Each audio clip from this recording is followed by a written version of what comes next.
Assalamualaikum warahmatullahi wabarakatuh. Salam sehat dan sejahtera selalu. Jumpa lagi bersama saya Untung Prasetyo yang pada kesempatan ini akan membawakan kisah dari lingkaran dendam yang berjudul Warisan Pembawa Malapetaka. Tapi sebelum kita masuk ke ceritanya, jangan lupa untuk mendukung channel ini agar dapat terus berkembang. Bagi sahabat semua yang belum subscribe, jangan ragu untuk menekan tombol subscribe-nya.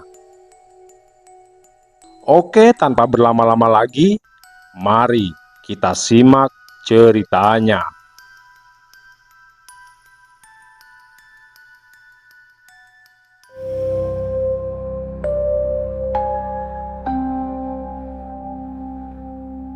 Malam itu rumah Pak Lindu tidak sepi seperti hari-hari biasanya.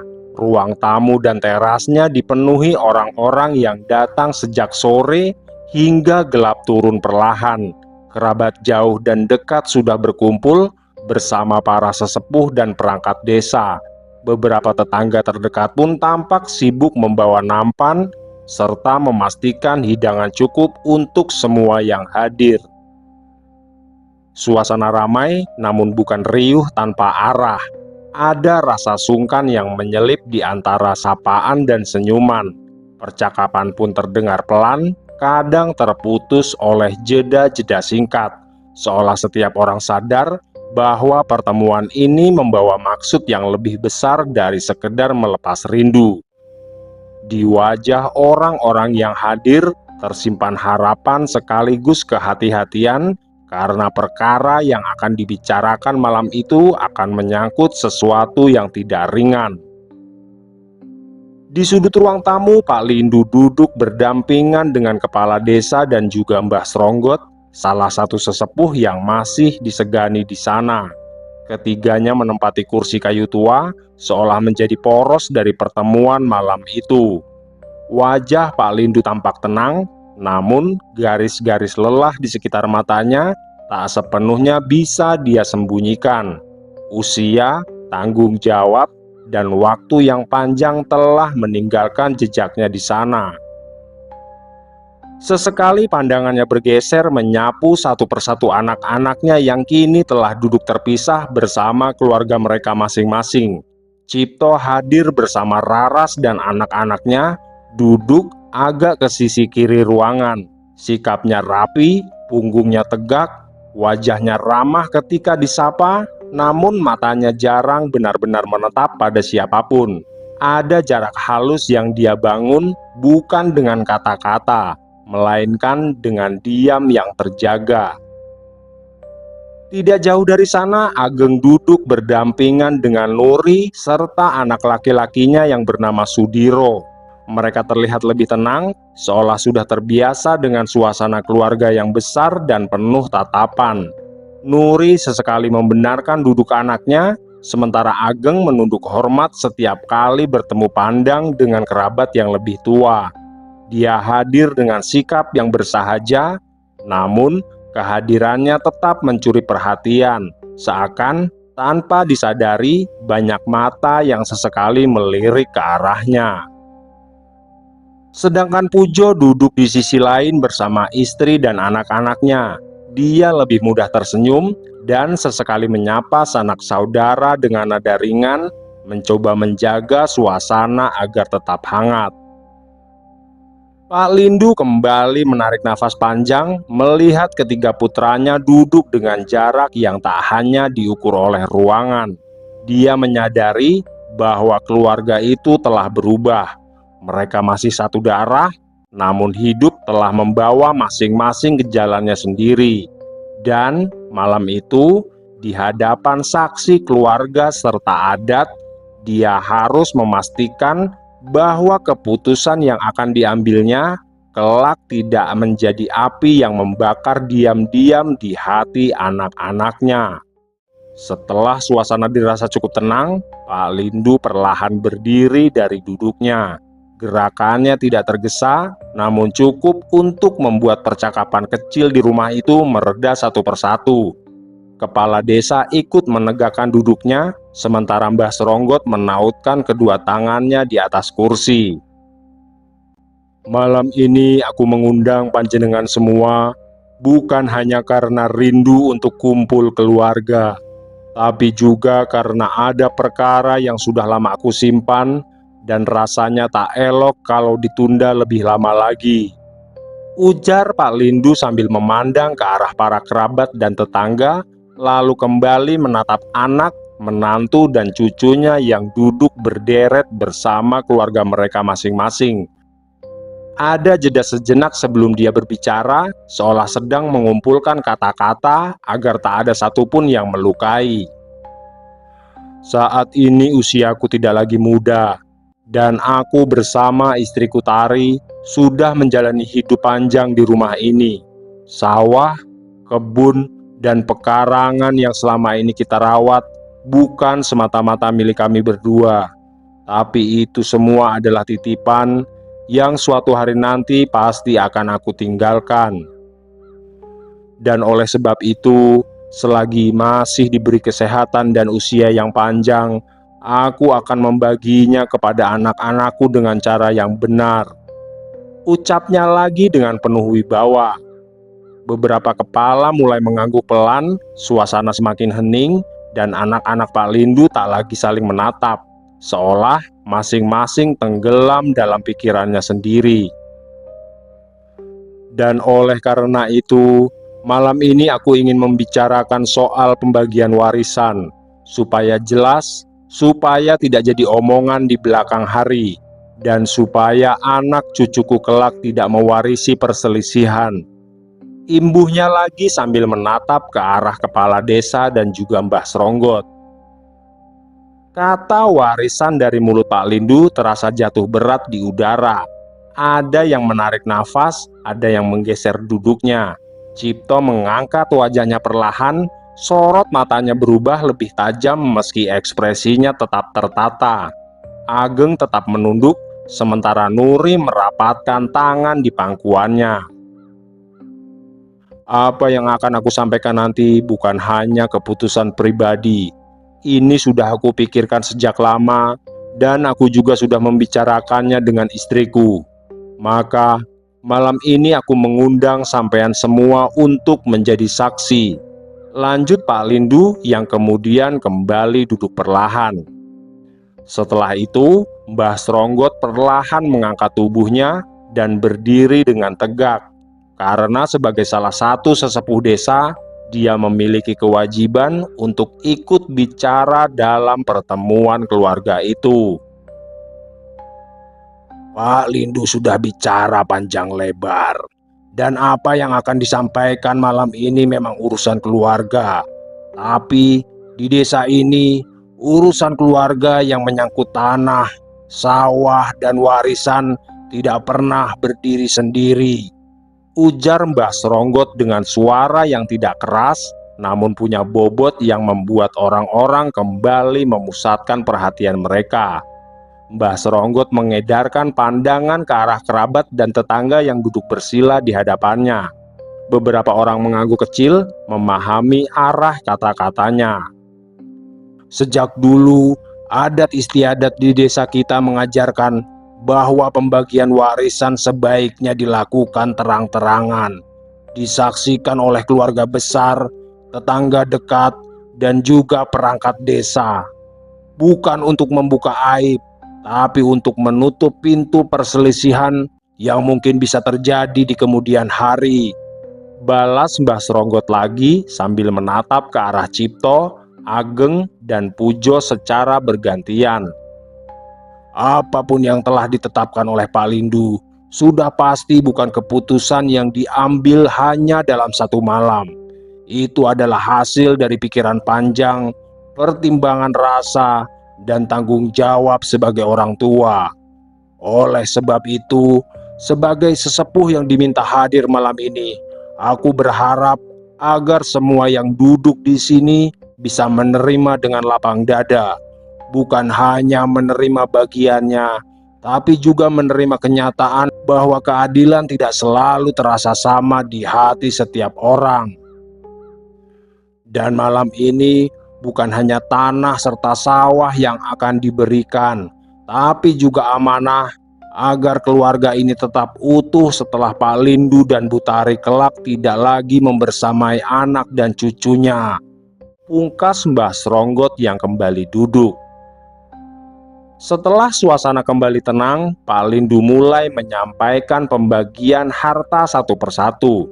Dia membuka dengan penjelasan yang runut, menyebut batas-batas tanah, arah sawah, dan asal-usul ladang yang selama puluhan tahun mereka rawat bersama. Setiap bagian disebutkan dengan jelas, disaksikan oleh kepala desa, para kerabat, dan tetangga yang hadir, agar tidak ada satupun yang tersisa dalam ruang abu-abu. Untuk Pujo, Pak Lindu menetapkan beberapa petak sawah yang berada di sisi barat desa, lengkap dengan sebidang ladang yang selama ini memang lebih sering dia urus. Pujo menerimanya dengan kepala tertunduk dan wajah tenang. Baginya, apa yang dia dapatkan bukan soal luas atau sempit, melainkan pengakuan bahwa jerih payahnya selama ini dapat dilihat dan dihargai.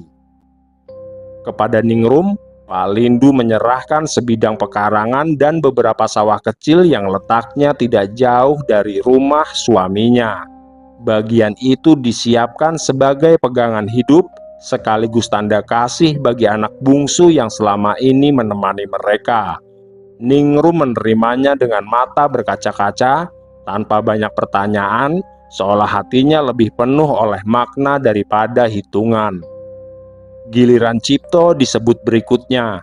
Dia mendapatkan beberapa petak sawah yang terpisah di dua lokasi, ladang kering di pinggir desa, serta sebidang tanah pekarangan yang cukup luas untuk diwariskan kepada anak-anaknya kelak.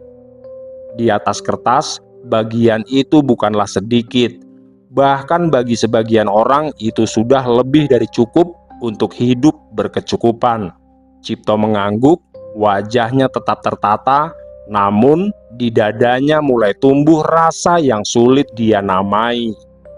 Dan kemudian Pak Lindu menyebut bagian terakhir, rumah utama yang selama ini menjadi pusat keluarga, tempat semua anak dibesarkan, ditetapkan jatuh kepada Ageng. Bersamaan dengan itu, sawah yang paling luas yang terbentang di timur desa, sawah yang airnya tidak pernah putus dan hasilnya selalu melimpah juga diserahkan kepadanya. Alasannya sangat sederhana dan diucapkan dengan nada tenang. Pak Lindu dan istrinya ingin menghabiskan sisa usia di rumah itu bersama Ageng dan Nuri yang akan merawat mereka kelak. Ageng menerima keputusan itu dengan sikap menunduk. Tidak ada sorot kemenangan di wajahnya, hanya kesadaran bahwa apa yang dia terima berarti tanggung jawab yang lebih besar. Nuri di sisinya menggenggam tangan suaminya erat, seolah memahami beban yang ikut menyertai warisan tersebut. Di sisi lain, sesuatu bergerak pelan di dalam diri Cipto, bukan karena dia tak mendapat bagian, melainkan karena bagian yang paling dia dambakan justru jatuh ke tangan adiknya. Sawah luas itu yang sejak lama dia anggap sebagai simbol pengakuan dan kepercayaan, kini bukan miliknya. Rasa kecewa merayap dan mengendap di balik wajah yang tetap tersenyum sopan. Dia mendengar alasan Pak Lindu, memahami logikanya, namun hatinya menolak untuk sepenuhnya menerima. Sementara itu, Pujo dan Ningrum tetap berada dalam ketenangan mereka. Tidak ada perubahan raut wajah, serta tidak ada kegelisahan yang mencuat. Mereka menerima bagian masing-masing dengan lapang dada, seolah sejak awal telah berdamai dengan apapun yang telah diputuskan oleh orang tua mereka. Malam terus berjalan, pembagian telah usai dan para saksi mulai menghela nafas lega.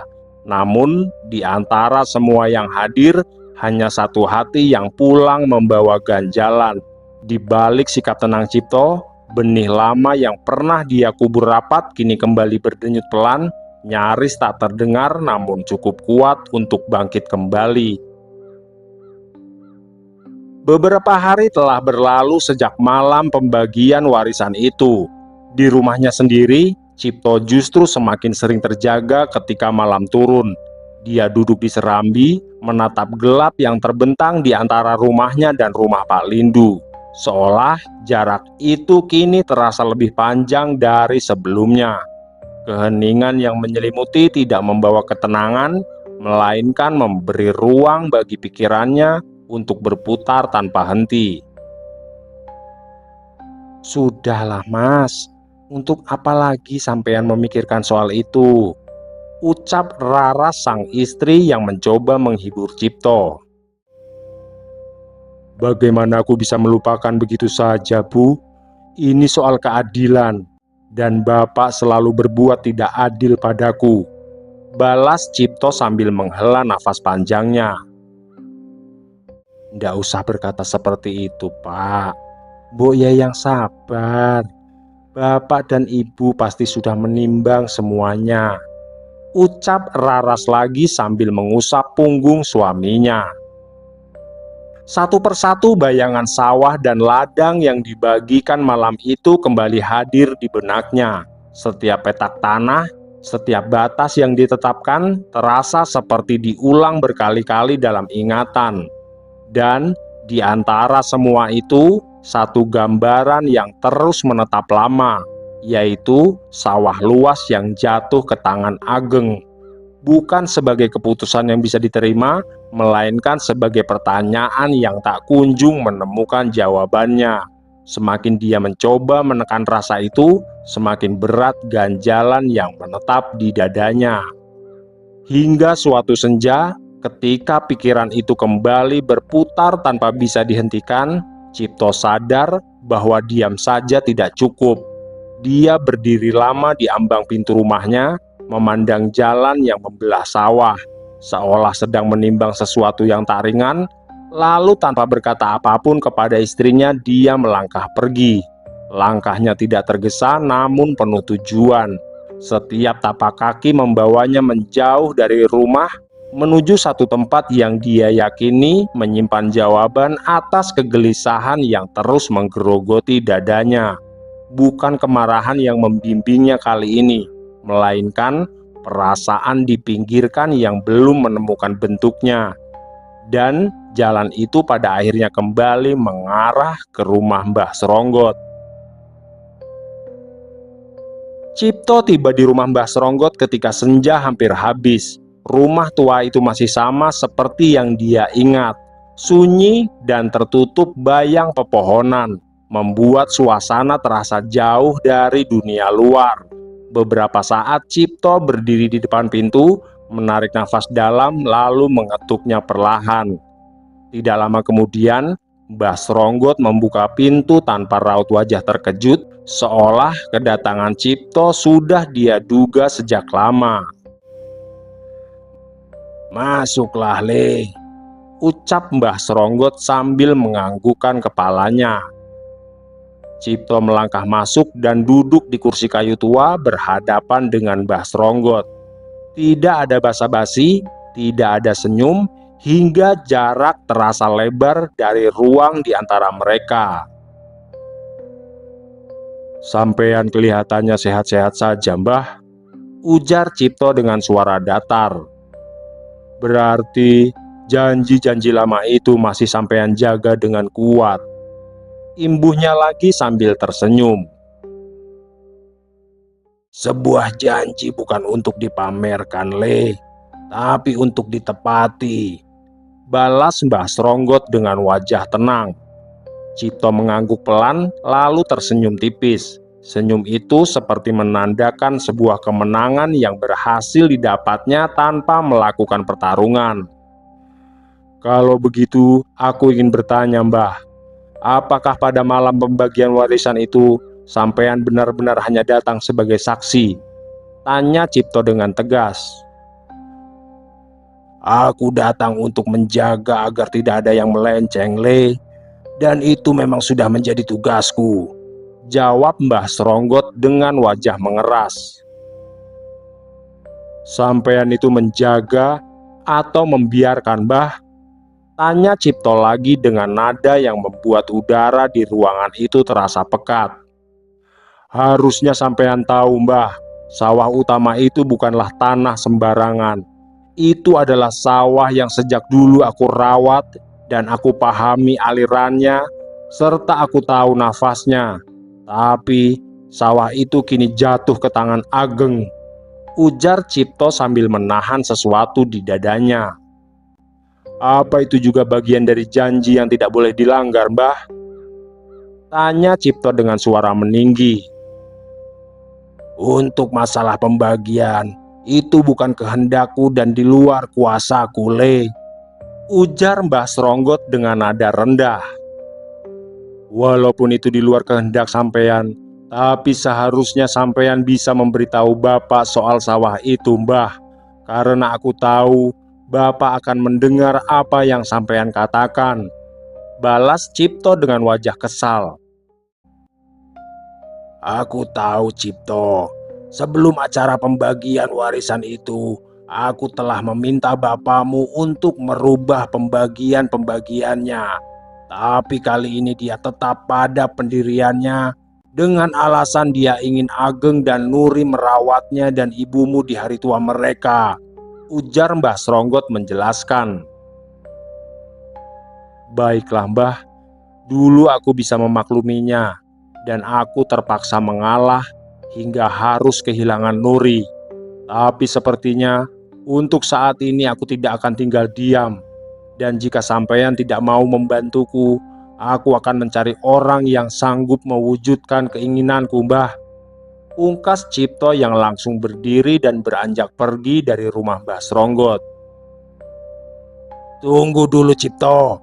Apakah aku mengatakan jika aku tidak bisa membantumu dalam urusan ini, Le?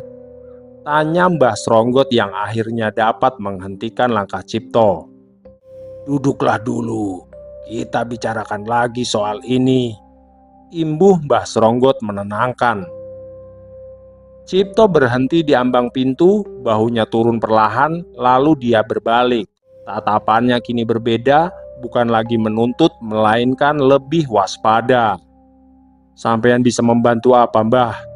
Karena saat ini, yang aku inginkan bukan sekedar nasihat. Tanya Cipto dengan suara pelan, namun jelas mengandung emosi. Mbah Sronggot tidak langsung menjawab, tapi dia menatap Cipto untuk beberapa saat. Apa yang kau inginkan sebenarnya, Le? Tanyanya dengan suara rendah dan dalam. Apakah sawah itu saja atau orang yang kini memilikinya? Imbuhnya lagi menegaskan. Cipto terdiam sesaat dengan rahang yang mengeras. Hati dan pikirannya tidak lagi jernih karena dipenuhi nafsu dan tidak lagi dapat mengendalikan amarahnya. Kalau sawah itu tidak bisa kembali selama Ageng masih berdiri di sana, maka aku ingin sawah itu tidak lagi mempunyai pemilik, Mbah, ucap Cipto dengan kalimat menggantung. Kalau begitu, jalan yang kau minta bukan lagi soal warisan, Le, tapi ini soal menghapus satu nafas dari lingkaran keluargamu sendiri, ucap Mbah Sronggot yang membuat Cipto menegakkan duduknya. Apakah sampean bisa melakukannya, Mbah? Tanya Cipto tanpa sedikit pun keraguan. Bisa, jawab Mbah Sronggot singkat. Tapi tidak secara langsung, Le. Maksud sampean? Tanya Cipto penasaran. Sebelum kita menghabisi Ageng, aku harus mengalahkan dulu sosok dukun sakti yang dulu mengalahkanku ketika aku membantumu memisahkan Ageng dan Nuri. Dan sekarang dukun itu masih melindungi adikmu, Le, jawab Mbah Sronggot menjelaskan. Dukun itu pasti tidak akan tinggal diam. Dia menjaga Ageng bukan hanya dengan doa, tapi dengan lelaku dan ikatan batin yang kuat. Dan selama dukun itu masih ada, satu niat jahat pun tak akan sampai pada tubuh adikmu, lanjut Mbah Sronggot dengan suara berat, seolah setiap kata yang keluar telah dipilih dari pengalaman panjangnya. Kalau begitu, katakan saja apa yang harus dilakukan, Mbah, karena aku tidak ingin mendengar cerita tentang kehebatan adikku itu, balas Cipto dengan tegas. Untuk menembus perlindungan dukun sakti itu, aku harus menyempurnakan sebuah pusaka yang sudah lama tidak aku gunakan, Le. Pusaka itu bernama Keris Latu Getih. Keris itu tidak bekerja dengan amarah biasa, tapi dia hanya bangkit jika diberi makan dengan darah, Le. Selain itu, aku juga harus kembali melakukan ritual tapa sebelum menyempurnakan keris pusaka itu. Imbuh Mbah Seronggot lagi. Mbah Seronggot lalu bangkit perlahan dari duduknya. Tongkat kayu tua di tangannya diketukkan pelan ke tanah, menandai bahwa apa yang dia sampaikan bukan lagi sekedar ancaman atau bualan, melainkan jalan yang benar-benar akan ditempuh. Dia berjalan menuju sudut ruangan, membuka peti kayu tua yang selama ini jarang disentuh. Dari dalamnya, dia mengeluarkan sebilah keris berwarangka kusam, terbungkus kain hitam yang sudah menguning oleh usia. Itulah keris Latu Getih, pusaka yang telah lama disimpan, bukan karena kehilangan daya, melainkan karena daya di dalamnya terlalu rakus untuk dibangunkan tanpa alasan yang benar-benar gelap. Bilahnya belum tersingkap, namun hawa dingin yang merayap di udara seolah menandai bahwa sesuatu di dalamnya mulai terusik, meski belum sepenuhnya terjaga. Jika kau sanggup memenuhi semua syaratnya, maka aku akan membangkitkan kekuatan ini dan membantumu mewujudkan apapun keinginanmu, Le. Ujar Mbah Seronggot sambil mengangkat bilah keris Latu Getih. Katakan saja, Mbah, selagi bukan darah dari keturunanku, aku akan menyanggupinya, balas Cipto dengan tegas. Aku butuh abu rampe untuk melakukan tapa di Bukit Sumber Songo, Le. Siapkan semuanya, mulai dari kemenyan, bunga 7 rupa, 2 ekor ayam cemani, dan barang-barang lainnya. Setelah aku selesai melakukan ritual dan laku tapa, bawakan aku seekor kerbau jantan untuk membangkitkan sosok Bapang Jalak yang ada di dalam keris Latu Getih dan menjadikannya makhluk perewangan terkuatku, ujar Mbah Seronggot menjelaskan. Apapun yang sampean butuhkan, aku akan menyediakannya, Mbah. Yang terpenting, aku tidak lagi mau melihat Ageng di dunia ini, balas Cipto dengan tegas. Sejak saat itu, langkah yang diambil Cipto bukan lagi sekedar mengambil sesuatu yang diinginkannya, melainkan langkah seseorang yang ingin melampiaskan luka lama melalui jalan kegelapan yang sangat pekat. Hari-hari berikutnya bergerak pelan, namun di bawah permukaannya sesuatu mulai disiapkan. Cipto mengurus segala keperluan yang diminta oleh Mbah Seronggot dengan ketelitian yang nyaris tanpa emosi. Kemenyan dengan kualitas bagus dipilih dari pedagang yang dipercaya. Bunga 7 rupa disusun sesuai hitungan hari pasaran, dan 2 ekor ayam cemani dipisahkan dari kandang lain, dijaga agar tidak disentuh sembarang tangan. Setiap benda seolah memikul maksud yang tidak bisa ditawar. Sementara itu, Mbah Seronggot mulai menutup dirinya dari dunia luar. Dia berangkat ke Bukit Sumber Songo menjelang senja, memilih jalur lama yang jarang dilewati orang.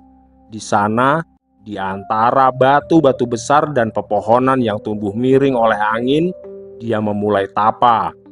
Tubuhnya dibiarkan menyatu dengan dingin malam dan panas siang, menundukkan raga untuk membuka kembali jalur-jalur gaib yang telah lama tertutup. Hari-hari berlalu tanpa suara, tanpa api, dan tanpa kehadiran manusia lain. Hanya mantra-mantra tua yang berputar di kepalanya dan bayang-bayang pusaka yang terus memanggil dari kejauhan. Dan ketika tapa itu mencapai ujungnya, Cipto datang membawa kerbau jantan hitam seperti yang diminta. Hewan itu besar, nafasnya berat, Matanya liar seolah menangkap sesuatu yang tak terlihat. Tanpa keramaian dan tanpa saksi, semua disiapkan di tempat yang telah ditentukan. Malam itu Bukit Sumber Songo benar-benar seperti terpisah dari dunia biasa. Lingkar tanah telah dibersihkan sejak sore, ditaburi abu rampe yang disusun mengikuti hitungan weton. Kemenyan menyala rendah, asapnya tidak naik lurus melainkan berputar pelan seperti enggan meninggalkan tanah. Orang kepercayaan Cipto yang bernama Darno berdiri sedikit di belakangnya dengan wajah tegang, sambil tangannya menggenggam kain hitam yang berisi perlengkapan terakhir ritual itu. Kerbau jantan yang diikat pada patok kayu sesekali menghentakkan kaki, nafasnya memburu seolah merasakan sesuatu yang lebih dulu menyentuh batinnya. Sementara itu, Mbah Sronggot melangkah ke tengah lingkaran dengan tubuh tegak. Keris Latu Getih masih terbungkus kain hitam di lengannya. Tatapannya menyapu tanah, lalu berhenti pada Cipto yang berdiri kaku namun dengan sikap tenang. Dari titik ini, tidak ada lagi kata ragu, Le. Karena apa yang kau minta akan mengikatmu lebih kuat dari darah, ujar Mbah Sronggot dengan suara datar yang tidak meninggi, seolah dia hanya menyebutkan aturan alam yang tidak bisa ditawar. Sementara Darno menunduk lebih dalam dan Cipto membalas dengan anggukan tanpa berkedip. Darno maju selangkah ketika diminta membuka bungkusan kain dan meletakkan sesaji satu persatu di tanah dengan tangan yang gemetar namun gerakannya patuh. Mbah Sronggot kemudian membuka bungkus kain pusaka itu. Bilah keris menampakkan pamor gelap kemerahan, seolah urat-urat darah lama masih berdenyut di dalamnya. Udara di sekitar lingkaran mendadak berat dan terasa pengap. Keris ini tidak mengenal belas kasihan dan tidak memilih siapa yang pantas. Dia hanya mengenal kehendak dari orang yang memberinya makan, ucap Mbah Sronggot pelan namun menekan. Dia lalu memandang Cipto tajam, seakan ingin memastikan bahwa lelaki itu benar-benar memahami harga yang akan dibayar. Aku tidak datang sejauh ini untuk berhenti, Mbah. Sawah itu bukan sekedar tanah bagiku, dan apa yang berdiri di atasnya sudah terlalu lama menertawakanku, balas Cipto dengan suara rendah namun penuh tekanan, sementara matanya tak lepas dari bilah keris yang kini berkilat suram di bawah cahaya api kecil. Ritual dimulai ketika mantra-mantra tua dilantunkan, bukan dengan nada tinggi melainkan dengan irama yang tenggelam ke tanah. Darno menahan tali kerbau saat Mbah Sronggot bergerak cepat, yang mengakibatkan darah pertama dari hewan itu menyentuh bumi dan diserap tanpa suara. Tanah seakan bergetar halus, kemenyan yang sedari tadi dibakar mendadak padam sendiri, dan udara berdesir seperti sayap besar yang baru saja terbentang. Dari api yang tersisa, sesuatu mulai terbentuk. Tidak utuh, namun cukup untuk membuat jantung berdebar. Sosok itu tidak melangkah melainkan bangkit dari tanah, dan aura yang dipancarkannya terasa berat dan pekat, membawa angin yang menusuk. Bapang Jalak telah terjaga, dan dia tidak akan kembali tidur sebelum tugasnya selesai, ucap Mbah Sronggot tenang meski keringat tipis mengalir di pelipisnya, menandakan bahwa apa yang dia panggil bukanlah kekuatan kecil. Apa sampean yakin, Mas? Apa ini benar-benar yang sampean cari? Tanya Darno dengan suara berbisik. Iya, Dar, inilah jalan yang aku pilih, jawab Cipto singkat namun mantap. Dan setelah ini, tidak ada lagi yang boleh berdiri di antara apa yang seharusnya menjadi milikku, imbuhnya lagi dengan wajah yang terlihat angkuh. Sekarang dengarkan aku baik-baik. Sebelum keris ini diarahkan pada Ageng, ada satu pertempuran yang harus aku selesaikan terlebih dulu. Perlindungan lama dari dukun itu harus runtuh, atau semua ini hanya akan berbalik memakanmu, Le, ujar Mbah Seronggot dengan suara rendah namun tegas. Sementara bayangan Bapang Jalak bergetar pelan seolah menyetujui dan menunggu saat untuk dilepaskan. Malam belum sepenuhnya habis ketika Mbah Seronggot melangkah turun dari bukit Sumber Songo. Keris Latu Getih terselip di pinggangnya, terbungkus kain hitam yang kini terasa hangat, seolah bilah di dalamnya bernapas mengikuti denyut nadinya. Bapang Jalak tidak menampakkan wujud, namun kehadirannya terasa, seperti bayang panjang yang selalu sejengkal di belakang langkah Mbah Seronggot. Dia tidak menunggu hari terang. Dalam hitungan jam, Mbah Seronggot sudah berdiri di batas pekarangan rumah Mbah Asmo. Angin di tempat itu berbelok arah, dedaunan berhenti berdesir, dan malam mendadak terasa lebih padat seakan tanah pun menahan nafas. Pertempuran gaib itu tidak dimulai dengan teriakan atau mantra yang dilontarkan keras-keras, tapi dia meletup dalam diam. Mbah Asmo yang tengah bermeditasi di ruang dalam tiba-tiba membuka mata. Getaran kasar menghantam lapisan energi pelindung yang selama ini menjaganya dari serangan tiba-tiba. Tanpa ragu, dia bangkit sambil meraih tongkat kayunya, lalu melangkah keluar rumah. Di hadapannya Mbah Seronggot telah berdiri. Wajahnya teduh, namun sorot matanya menyimpan kegelapan yang tidak lagi bisa dia sembunyikan.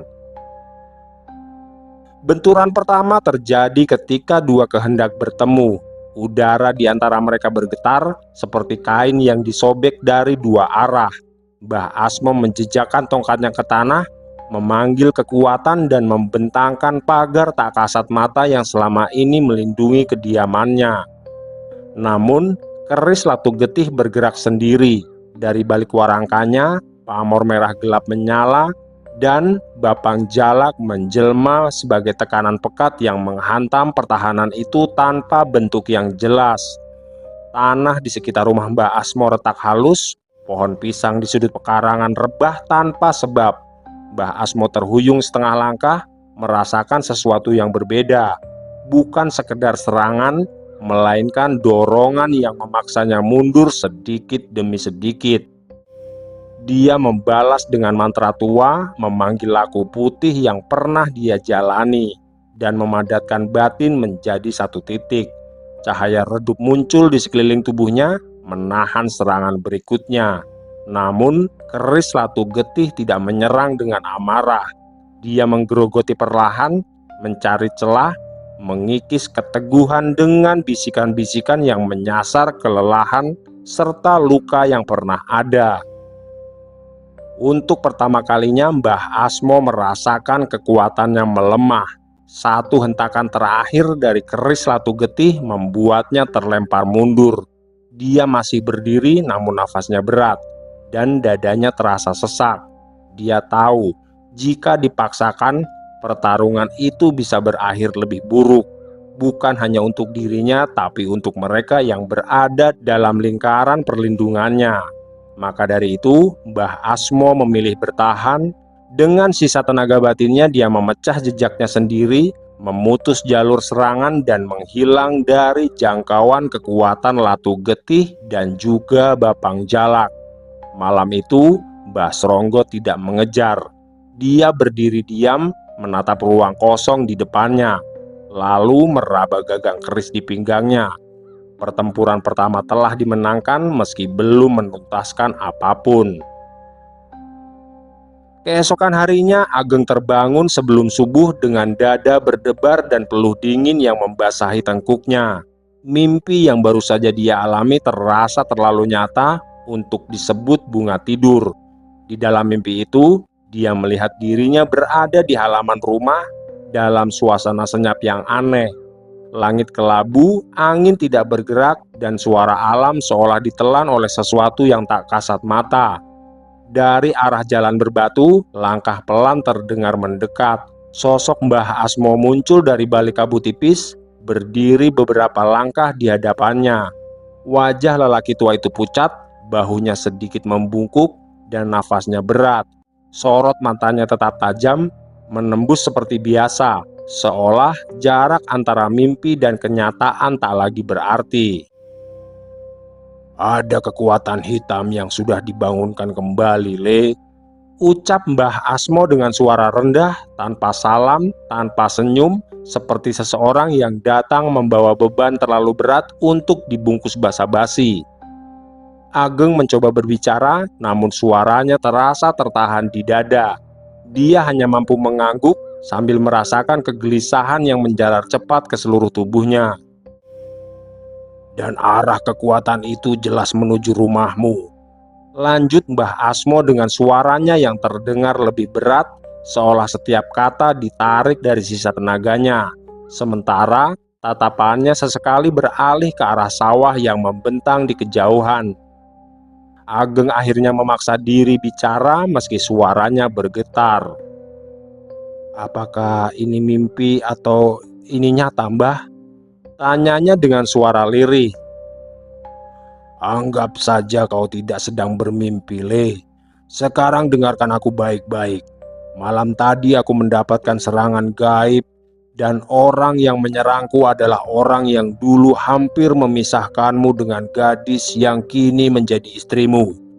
Dia datang dengan kekuatan yang jauh lebih gelap, Le, dan dia tidak lagi berjalan sendiri," jawab Mbah Asmo pelan, namun setiap katanya terasa menghantam batin Ageng. "Mulai sekarang berhati-hatilah, Le. Jaga dirimu dan juga keluargamu, karena saat ini aku tidak bisa melindungimu dengan kekuatanku," pungkas Mbah Asmo yang kemudian menghilang dari pandangan Ageng. Sesaat setelah sosok Mbah Asmo lenyap dari pandangannya, Agung terbangun dengan tarikan nafas panjang, seolah baru saja diseret kembali dari ruang yang bukan milik manusia. Peluh dingin mengalir di pelipisnya, sementara jantungnya berdetak tak beraturan. Peringatan dalam mimpi itu terasa menempel kuat, seperti menjadi firasat akan kedatangan mara bahaya. Hari itu berlalu dengan kegelisahan yang sulit dijelaskan. Ageng tetap menjalani rutinitasnya. Dia pergi ke ladang, menengok sawah, dan memastikan keluarganya baik-baik saja. Namun, sejak matahari naik, ada sesuatu yang terasa ganjil. Ayam-ayam di pekarangan rumahnya lebih sering berkokok tanpa arah. Anjing peliharaan mendadak meringkuk dan menolak makan. Sementara angin sesekali berhembus membawa bau anyir yang asing dan dingin yang menusuk kulit. Menjelang malam, gangguan itu mulai memperlihatkan wujudnya. Istri Ageng tiba-tiba mengeluh pusing tanpa sebab, disusul tubuhnya mendadak panas dingin. Anak-anak mereka menangis terus-menerus dengan tatapan kosong, seperti melihat sesuatu yang tak bisa dilihat oleh orang dewasa. Ageng sendiri merasakan dadanya berat, nafasnya pendek, dan ada sensasi seperti ditindih sesuatu setiap kali dia duduk atau terbaring. Di sudut rumah, lampu minyak tiba-tiba meredup, apinya bergetar lalu mati sendiri. Meski tak ada angin yang masuk, namun bau busuk menyeruak pelan, bercampur aroma anyir darah tua. Dari luar rumah, suara gesekan samar terdengar, seperti kuku yang menyeret di atas kayu dan tanah, mengelilingi rumah tanpa wujud yang jelas. Tanpa mereka sadari, pada saat yang sama Mbah Sronggot telah melepaskan apa yang dia bangkitkan. Dengan perantara keris Latu Getih yang kini telah dibangkitkan, energi kelam mengalir melalui jalur-jalur tak kasat mata, menyusup ke rumah Ageng seperti kabut malam. Bapang Jalak, makhluk perewangan yang telah terikat padanya, bekerja tanpa suara, menebar penyakit dan gangguan raga. Bukan untuk membunuh seketika, tapi melemahkan dengan perlahan. Serangan itu tidak datang dalam satu hentakan, melainkan bertahap dan licik. Padi di sawah Ageng mulai menguning sebelum waktunya, dan batangnya rapuh seolah kehilangan nyawa. Air di sumur terasa pahit, dan siapapun yang meminumnya akan merasakan mual berkepanjangan. Pada malam kedua, Ageng terbangun dengan bekas cakaran merah di lengannya. Padahal dia tidur sendirian dan pintu rumah terkunci rapat. Hari-hari berikutnya menjadi ujian yang menggerogoti kesabaran dan kewarasan. Setiap malam, Ageng merasakan tekanan gaib yang semakin kuat, seperti ada sesuatu yang mengamati dari balik gelap, menunggu celah ketika dia lengah. Perlindungan dari Mbah Asmo yang dulu mengitari rumah itu terasa menipis, bahkan nyaris tak tersisa, seolah disayat sedikit demi sedikit oleh kekuatan yang kini tak lagi ragu menampakkan niatnya. Dalam kesunyian malam, Ageng mulai menyadari bahwa apa yang dikatakan Mbah Asmo bukanlah peringatan kosong. Serangan itu bukan sekedar gangguan biasa, melainkan tanda pembuka dari niat yang jauh lebih kejam. Dan jika dia tidak segera menemukan cara untuk bertahan, maka apa yang telah dimulai sebagai perebutan sawah dan warisan akan berakhir sebagai kehancuran satu keluarga utuh. Pagi itu Ageng memutuskan untuk mendatangi rumah Pak Lindu dengan langkah yang terasa lebih berat dari biasanya. Wajahnya pucat, matanya cekung dan sorot lelah tak bisa dia sembunyikan. Dia datang bukan sebagai anak yang ingin mengadu, melainkan sebagai kepala keluarga yang mulai kehabisan daya untuk melindungi orang-orang yang dia cintai. Begitu duduk di hadapan ayahnya, semua yang selama ini dia tahan akhirnya terucap dan mengalir begitu saja. "Saat ini aku dan keluargaku sedang tidak baik-baik saja, Pak," ujar Ageng mengawali ceritanya. "Lah iya, wajahmu pucat begitu, Geng. Kamu sakit apa, Le?" tanya Pak Lindu penasaran. Ageng pun mulai menceritakan tentang sakit yang datang tanpa sebab itu, tentang anak-anaknya yang terus menangis di malam hari, dan tentang rumah yang terasa asing, seolah tak lagi ramah bagi penghuninya sendiri. Pak Lindu mendengarkan tanpa menyela, wajahnya mengeras bukan oleh amarah, melainkan oleh kekhawatiran yang tumbuh cepat. Dia melihat kondisi Ageng dengan mata seorang ayah yang paham bahwa ini bukan sekedar perkara kelelahan atau penyakit biasa. Ada sesuatu yang lebih dalam dan lebih gelap yang sedang mengintai keluarganya. Ketika Ageng menyebut Nuri yang kian sering terbaring lemah, serta anak laki-lakinya yang bernama Sudiro dan Santoso, dan anak perempuannya yang bernama Sunirah yang ketakutan setiap malam, Pak Lindu menarik nafas panjang, seolah keputusan besar telah terbentuk di kepalanya. Dan tanpa banyak pertimbangan, Pak Lindu meminta Ageng dan keluarganya untuk segera meninggalkan rumahnya untuk pindah ke rumah yang masih ditempati Pak Lindu, Butari, Ningrum dan juga suaminya. Bagi Pak Lindu, keselamatan lebih penting daripada gengsi atau aturan pembagian yang telah ditetapkan. Rumah besar itu dengan pagar tua dan halaman luas masih menyimpan jejak-jejak perlindungan lama yang belum sepenuhnya pudar. Di sana, setidaknya Ageng dan keluarganya tidak sendirian menghadapi tekanan yang tak kasat mata itu. Keputusan itu diambil meski Ningrum dan suaminya masih menempati rumah yang kelak memang akan menjadi hak Ageng. Tidak ada rasa sungkan atau keberatan dari Pak Lindu, karena baginya urusan kepemilikan bisa menunggu, sementara nyawa dan ketentraman anak cucunya tidak dapat diganggu-gugat. Yang terpenting saat ini adalah membawa mereka ke tempat yang lebih aman, di mana mata dan doa lebih banyak terjaga. Sore itu juga, Ageng membawa Nuri dan ketiga anaknya untuk berpindah rumah.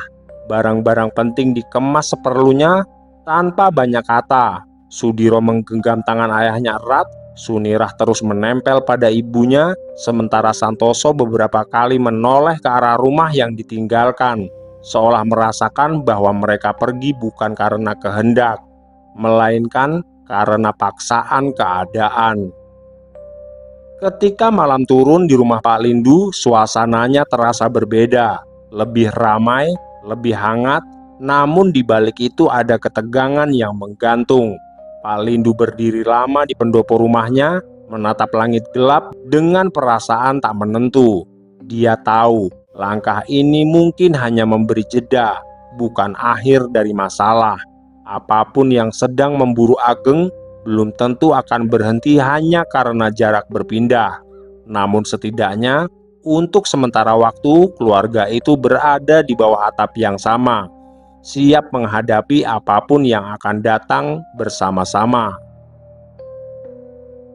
"Panjenengan belum tidur, Pak?" tanya Ageng yang keluar dari dalam rumah setelah memastikan keluarganya dapat tidur dengan tenang. "Belum, Keng. Bapak sedang memikirkan apa yang sebenarnya terjadi padamu dan juga keluargamu," balas Pak Lindu dengan tenang. "Aku sendiri tidak tahu, Pak. Tapi Mbah Asmo pernah memberitahu jika akan ada bahaya yang segera menghampiri keluargaku.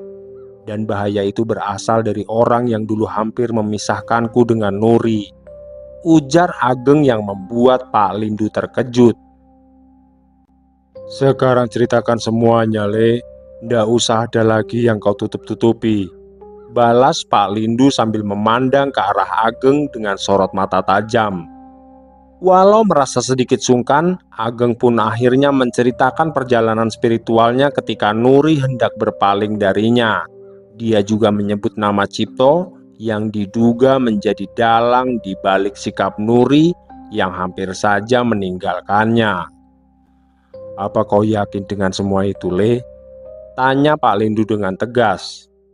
"Aku sangat yakin, Pak, karena waktu itu Nuri sempat menjauh dariku. Dan di saat itulah Mas Cipto meminta bapak dan ibu untuk melamarnya," balas Ageng yang membuat Pak Lindu menganggukkan kepalanya. "Tapi soal siapa yang berada di belakang Mas Cipto, aku tidak tahu pasti, Pak," imbuh Ageng dengan wajah tertunduk. Malam pun semakin larut, namun pembicaraan Ageng dan Pak Lindu terus berjalan. Di tengah obrolan itu, Ageng juga menceritakan tentang Mbah Asmo, dan dari Mbah Asmolah Ageng mendapatkan peringatan akan datangnya bahaya. "Mbah Asmo," gumam Pak Lindu lirih. "Kalau begitu, kita harus menemui orang itu, Le. Aku juga tidak ingin masalah ini terus berlarut-larut, apalagi sudah menyangkut keselamatanmu dan juga keluargamu," ucap Pak Lindu dengan mantap. Malam itu ditutup dengan keputusan yang tak bisa lagi ditunda. Pagi berikutnya, saat embun belum sepenuhnya terangkat dari dedaunan, Pak Lindu dan Ageng berangkat bersama menuju kediaman Mbah Asmo. Perjalanan mereka berlangsung dalam diam, tidak ada obrolan ringan seperti biasanya. Yang ada hanya langkah kaki yang teratur dan pikiran yang sama-sama dipenuhi bayangan ancaman yang belum menampakkan wujudnya. Sesampainya mereka di sana, Mbah Asmo menerima mereka dengan tubuh yang jauh lebih lemah dibandingkan pertemuan terakhir Ageng dengannya. Wajahnya pucat dan nafasnya sesekali tertahan seolah ada beban berat di dalam dada. Meski begitu, sorot matanya masih menyimpan kejernihan dari seseorang yang telah lama berjalan di antara batas terang dan gelap. Di dalam rumah itu, suasana terasa sunyi dan berat. Tidak ada aroma dupa seperti biasanya, tidak ada tanda laku spiritual yang sedang dijalankan. Mbah Asmo memang sedang memulihkan diri dan kondisi itu membuatnya tak lagi bisa menyembunyikan kenyataan yang harus dia sampaikan. Di hadapan Pak Lindu dan Ageng, Mbah Asmo akhirnya membuka tabir yang selama ini hanya dia simpan sendiri. Dia menjelaskan bahwa kekuatan yang kini mengincar Ageng bukanlah kekuatan sembarangan.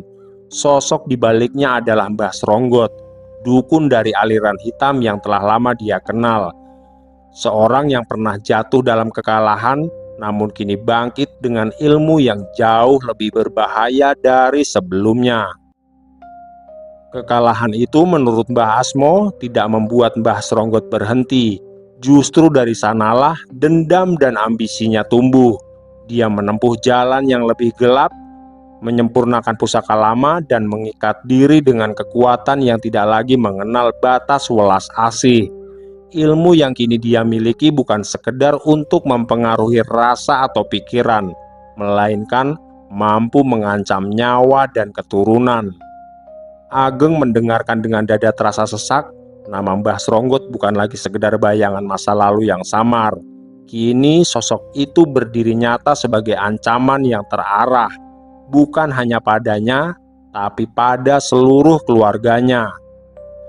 Pak Lindu sendiri merasakan getaran dingin menjalar di punggungnya. Sebagai kepala keluarga, kesadaran bahwa keputusan pembagian warisan telah memantik dendam sedalam ini membuat dadanya terasa berat, tapi dia memahami bahwa apa yang terjadi bukan lagi sekedar persoalan tanah atau hak, melainkan luka lama yang dibangkitkan oleh keserakahan dan iri hati.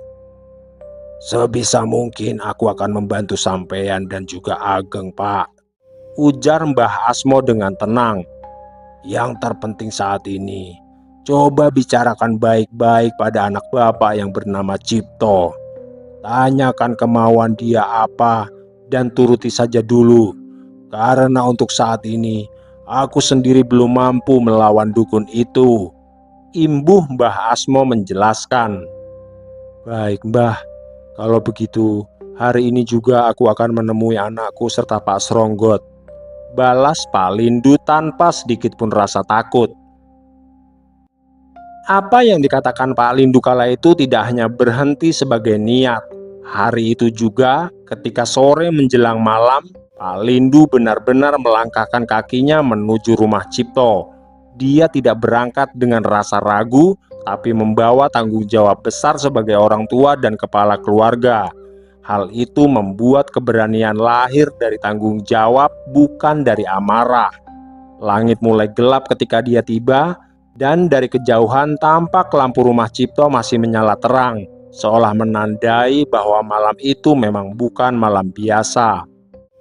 Di rumah itu, Cipto tidak sendiri.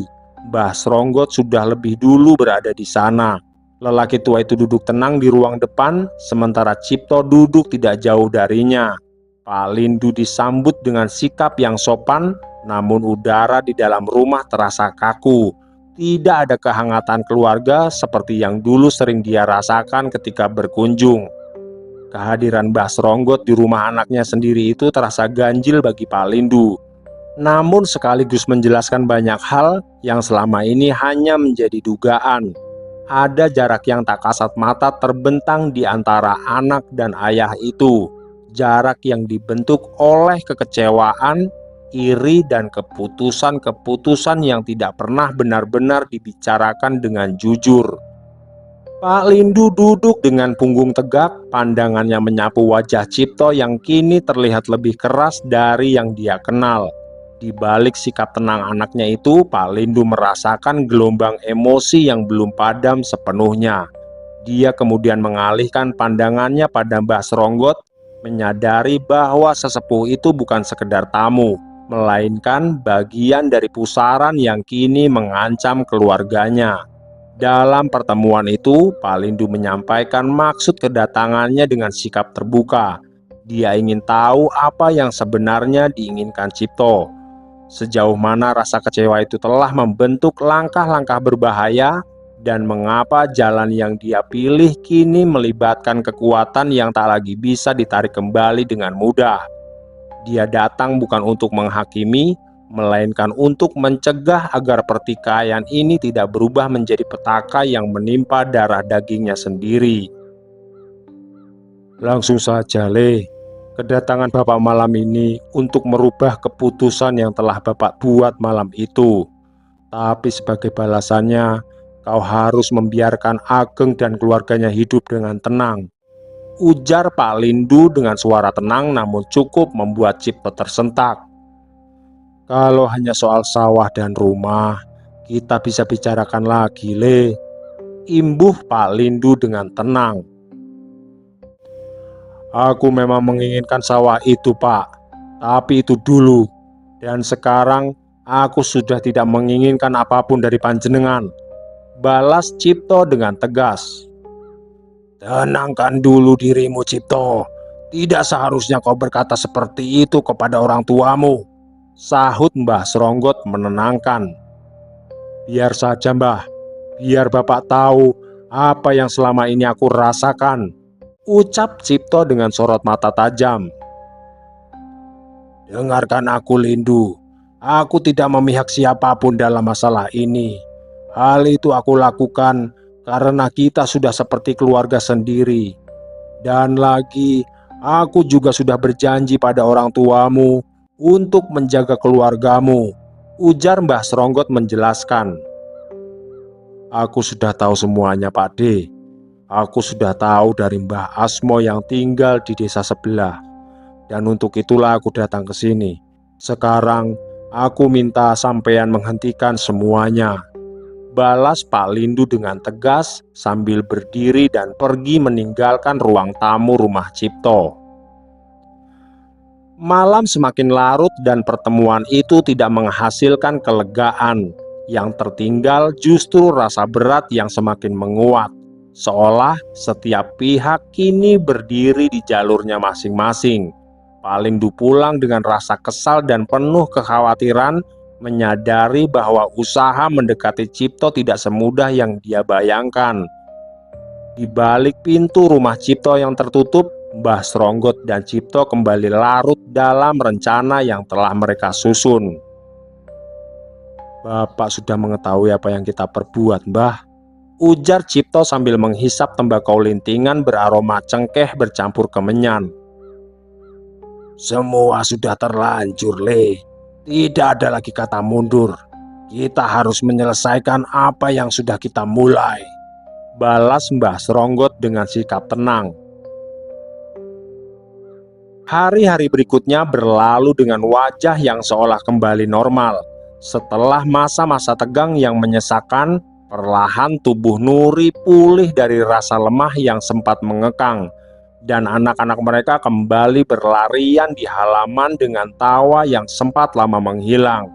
Sudiro kembali berangkat ke sekolahnya dengan langkah lebih ringan. Sunirah tidak lagi rewel di malam hari dan Santoso tidur tanpa terbangun oleh tangisan yang tidak jelas sebabnya.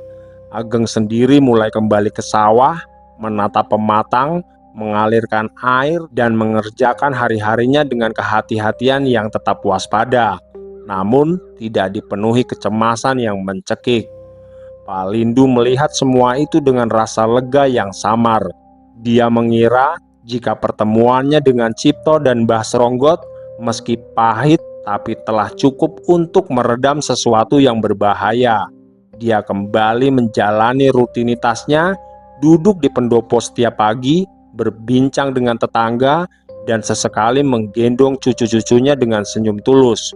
Tidak ada tanda-tanda bahwa ancaman masih bergerak, atau bahwa sesuatu telah ditanam diam-diam di luar jangkauan nalar. Namun, ketenangan itu hanya bertahan sebentar. Suatu pagi, Pak Lindu terbangun dengan rasa berat yang aneh di kedua kakinya. Awalnya, dia mengira hanya pegal biasa akibat usia dan kebiasaan duduk terlalu lama. Tetapi ketika dia mencoba berdiri, lututnya bergetar dan telapak kakinya terasa panas seperti ditusuk dari dalam. Menjelang siang, pembengkakan mulai tampak jelas. Kulit menegang, urat-uratnya menghitam samar, dan rasa nyeri itu datang tanpa sebab yang bisa dijelaskan. Hari demi hari berlalu dan kondisi Pak Lindu justru memburuk dengan cepat. Pembengkakan merambat hingga ke betis, membuatnya tak mampu berjalan. Nafasnya mulai berat, tubuhnya sering menggigil meski cuaca tidak dingin. Mantri dan tabib dipanggil, ramuan diberikan, dan doa-doa dilantunkan. Tapi tak satu pun yang membawa perubahan berarti. Seakan penyakit itu tidak berasal dari tubuh, melainkan dari sesuatu yang menekan dari luar batas daging dan darah. Pada hari ketiga, kesadaran Pak Lindu mulai mengabur. Dia sering melamun, menatap kosong ke arah yang tak terlihat. Bibirnya bergerak pelan seolah sedang berbicara dengan sesuatu yang tak nyata. Menjelang malam keempat, tubuhnya panas tinggi, lalu perlahan dingin, hingga akhirnya dia tidak sadarkan diri sepenuhnya. Rumah itu kembali dipenuhi kecemasan, kali ini lebih pekat dan menakutkan karena datang tanpa peringatan. Ageng berdiri di sisi ranjang ayahnya dengan dada sesak. Di balik wajah pucat Pak Lindu, dia merasakan sesuatu yang tidak wajar, sesuatu yang pernah dia rasakan sebelumnya, jauh sebelum semua itu terjadi. Sebuah firasat gelap yang membuat bulu kuduknya meremang, seolah bayang-bayang lama kembali menagih janji. Dan jauh dari rumah itu, di tempat yang tak tersentuh cahaya lampu, Mbah Sronggot duduk dalam tapa singkat. Tidak ada ritual besar, tidak ada keramaian, hanya niat yang dipadatkan menjadi kehendak. Rasa sakit hati yang dipendamnya sejak pertemuan dengan Pak Lindu telah menemukan jalannya sendiri. Baginya, ini bukan sekedar balasan, melainkan peringatan bahwa ada batas yang tak boleh dilangkahi, bahkan oleh seorang ayah yang mencoba melindungi anak-anaknya. Di sisi lain, Cipto yang mengetahui jika sakit yang sedang diderita Pak Lindu berasal dari Mbah Sronggot langsung mendatangi rumah dukun sakti itu. Dengan tenang, Cipto memintanya untuk menghentikan santet yang dikirim untuk menghabisi Pak Lindu. "Aku tidak memintamu untuk menyakiti Bapak, Mbah. Tapi kenapa sampeyan bertindak di luar kesepakatan kita?" tanya Cipto dengan tenang. "Aku sudah pernah mengatakan, jika kita sudah berjalan jauh, Le. Dan apa yang aku lakukan ini semata-mata untuk membantu mendapatkan apa yang kau inginkan," balas Mbah Sronggot dengan tenang. "Bukankah kau juga menyimpan sakit hati pada bapakmu, Le?" tanya Mbah Sronggot sambil tersenyum. "Aku memang merasa jika bapak sudah berbuat tidak adil, Mbah. Tapi di sisi lain, aku tidak tega melihat penderitaannya," balas Cipto dengan wajah tertunduk. "Sudah terlambat, Le. Bapakmu harus mati. Dan setelah itu, Ageng serta keluarganya akan menyusul," balas Mbah Sronggot dengan tegas. Kata-kata terakhir dari Mbah Sronggot menggantung seperti kabut beracun di benak Cipto. Lelaki itu pulang dengan langkah tak lagi mantap. Untuk pertama kalinya sejak semua dimulai, dia merasakan ketakutan yang murni, bukan pada akibat, melainkan pada dirinya sendiri. Namun, rasa itu datang terlambat, tenggelam di bawah arus peristiwa yang sudah lepas dan tak lagi bisa ditarik kembali. Di rumah Pak Lindu, malam-malam menjadi semakin panjang. Nafas lelaki tua itu kian pendek, dadanya naik turun tak beraturan. Tubuhnya yang dulu kokoh kini terbaring rapuh, kedua kakinya membengkak dan menghitam, seolah tanah yang selama ini dia rawat sedang menariknya perlahan. Keluarga berkumpul dalam diam, doa dipanjatkan tanpa henti, dan air mata jatuh tanpa suara. Mbah Asmo akhirnya datang dengan tubuh yang belum sepenuhnya pulih. Wajahnya lebih pucat dari biasanya, tapi dia tetap memaksa. Dia duduk bersila di dekat ranjang, menata nafas, dan menautkan niat. Mantra-mantra lama dilantunkan, garis perlindungan ditarik dengan sisa tenaga batin yang dia miliki. Sesaat, udara di dalam rumah terasa berubah. Dingin yang menekan sedikit terangkat, nafas Pak Lindu terdengar lebih teratur, dan harapan muncul walau kenyataannya sangatlah tipis. Namun, di luar jangkauan doa itu, keris Latu Getih telah bekerja. Kehendak yang ditanam terlalu dalam dan diberi makan terlalu mahal untuk sekedar dibatalkan.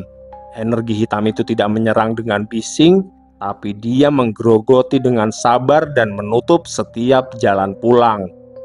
Menjelang fajar, tubuh Pak Lindu kembali bergetar.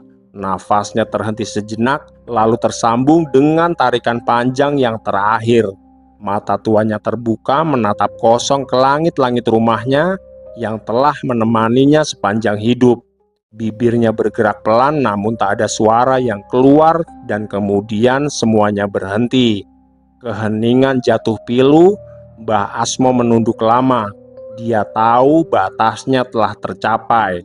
Perlindungan telah diberikan, doa telah ditanam. Namun, ada kekuatan yang kini berdiri di atas kesepakatan lama, memutus tali-tali yang seharusnya tidak disentuh. Dia bangkit dengan tubuh gemetar, menyadari satu kebenaran pahit, bahwa permainan ini telah memasuki wilayah yang menuntut harga lebih besar. Tangisan pun pecah di rumah itu. Ageng memeluk ibunya menahan amarah yang bergejolak di dada. Di sudut lain, Cipto berdiri kaku. Dia datang terlambat dengan penyesalan yang tidak menemukan tempat berlabuh. Dia menatap jasad ayahnya, dan di sanalah akhirnya dia mengerti. Apa yang dilepasnya tak hanya menyeret orang lain, tapi telah menutup jalan pulangnya sendiri. Dan di kejauhan, di tempat yang tak tersentuh cahaya, Mbah Sronggot menutup tapanya. Dia tahu satu sasaran telah runtuh. Namun, dia juga tahu setiap darah yang jatuh membuka pintu lain, hingga yang tersisa hanyalah waktu dan satu keluarga yang telah ditandai. Kematian Pak Lindu bukanlah akhir dari semua, tapi dia adalah tanda pertamanya.